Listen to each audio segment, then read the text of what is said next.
2 days before the murder, Joshua Davis sent a message to a friend saying, "Don't say anything, but you may just owe me a breakfast." Welcome to Watch Mojo, and today we're looking at the most bizarre, shocking, and moronic factors that contributed to people committing terrible, violent, criminal acts. Every day I live with, the knowledge that I took the lives of two men. Criticizing flatulence. In 2020, while at a friend's house in Wichita Falls, Texas, Christopher Ragsdale broke wind as he and his partner were alone in a room. His partner then described the scent as horrible, and Ragsdale took her offhand comment personally, to the point that he physically attacked her. Thankfully, the friend that they were visiting then appeared, causing Ragsdale to move away. But when the friend tried to get their car keys to leave with the partner and take her to safety, Ragsdale attacked his victim again. Once more, the incident was fortunately broken up. The police soon arrived, and Ragsdale was arrested and charged for assault. Christopher Ragsdale is in the Wichita County Jail on an assault charge. Wanting an actor's attention. After watching the 1976 movie Taxi Driver, John Hinckley Jr. became obsessed with Jodie Foster, who was a child during filming. After sending endless letters, calling her, and moving to live close to her, Hinckley decided to take another extreme approach in his disturbing bid to impress Foster. Dear Jodie, there is a definite possibility that I will be killed in my attempt to get Reagan. In 1981, in Washington, D.C., he attempted to assassinate the then U.S. President Ronald Reagan. Reagan, the Secret Service agent Tim McCarthy, the policeman Thomas Delahanty, and Reagan's press secretary James Brady were all injured in the attack.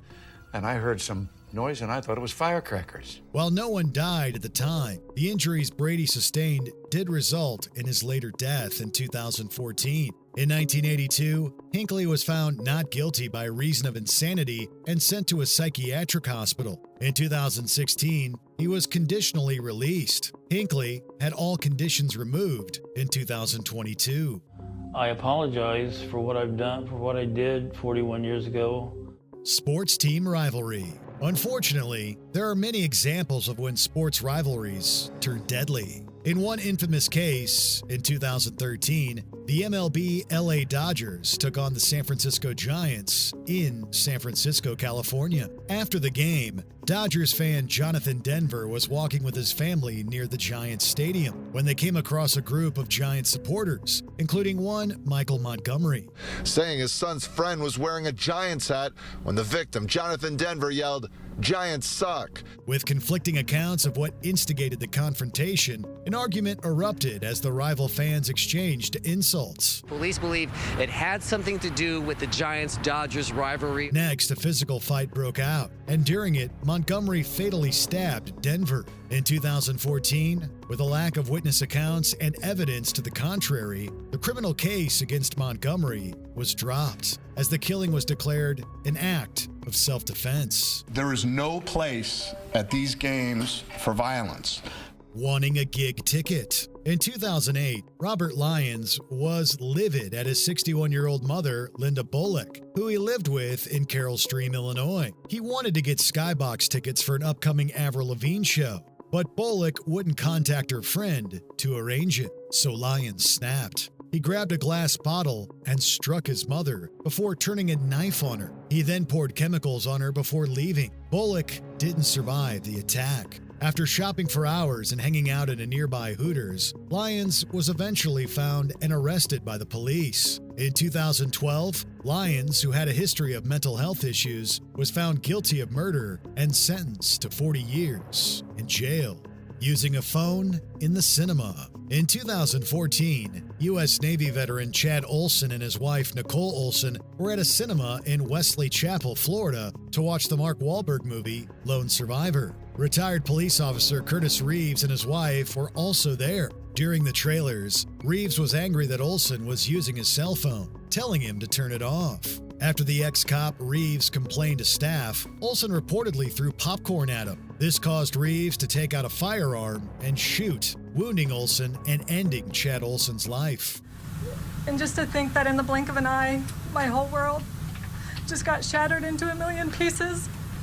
claiming he acted in self-defense. Reeves's trial for murder was in 2022. The jury ultimately acquitted the former cop. As soon as he turns away, then he's no longer a threat. In response, Nicole created the Olsen Family Foundation to support children affected by firearms violence. To me, no justice was not done. A dare to win breakfast. In 2010, 16-year-old Joshua Davies was with friends when the conversation turned to his former girlfriend, Rebecca Aylward. During the talk, he mentioned a plan to fatally poison her. In response, his friends, reportedly believing that Davies was joking, said that they would buy him breakfast at his favorite cafe if he did it. It was claimed one friend offered to buy him breakfast if he went through with it. Davies reportedly referred back to this dare in the following days, before he did lure Aylward to some woods near the town of Bridgend in Wales. The court heard she thought there was a possibility they'd be getting back together. She'd bought new clothes and was wearing them for the occasion. There, Davies inflicted a brutal and violent attack, taking her life and leaving her body. He attempted to cover his tracks over the next few hours. After Rebecca's body was found, Davies was arrested. In 2011, he was sentenced to life with a minimum of 14 years. In 2017, he admitted that he did commit the murder. Rebecca believed in the justice system, and today justice has been served. Thank you.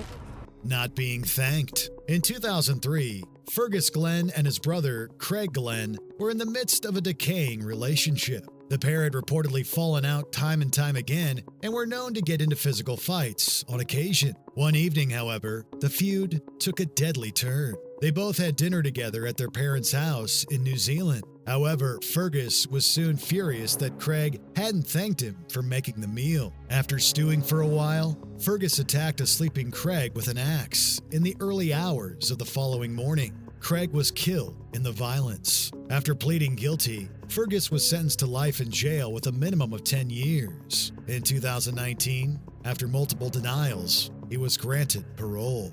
Not liking Mondays. On a Monday morning in January 1979, children were waiting to be let into Grover Cleveland Elementary School in San Diego, California. Suddenly, shots rang out. 9 people were injured, while the principal, Burton Ragg, and custodian, Mike Sukar, were killed as they attempted to protect students. It was quickly determined that the shooter was teenager Brenda Spencer, who was firing from her nearby home. As she barricaded herself inside, she spoke to a journalist on the phone. In a chilling moment, she told them that she had done it because she didn't like Mondays. Before continuing, this livens up the day. Spencer eventually surrendered and was arrested. In 1980, she pleaded guilty to the charges and was sentenced to 25 years to life. Spencer, who had pleaded guilty, showed little emotion during the 10-minute court session. The crime was later immortalized in the song I Don't Like Mondays by the British band the Boomtown Rats. Tell me why I don't like Mondays. Tell me why. Before we continue, be sure to subscribe to our channel and ring the bell to get notified about our latest videos. You have the option to be notified for occasional videos or all of them. If you're on your phone, make sure you go into your settings and switch on notifications.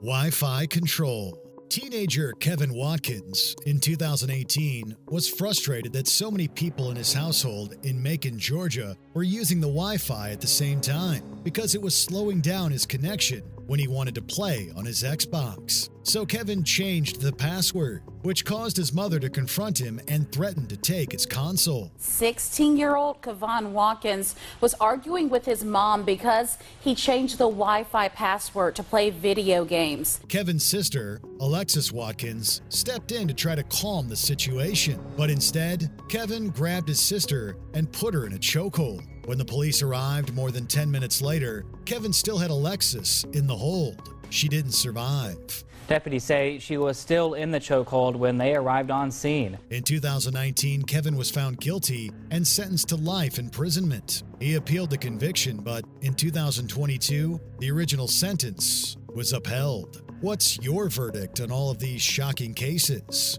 Let us know below. When they told her they couldn't, she jumped behind the counter and got violent. Check out these other clips from WatchMojo, and be sure to subscribe and ring the bell to be notified about our latest videos.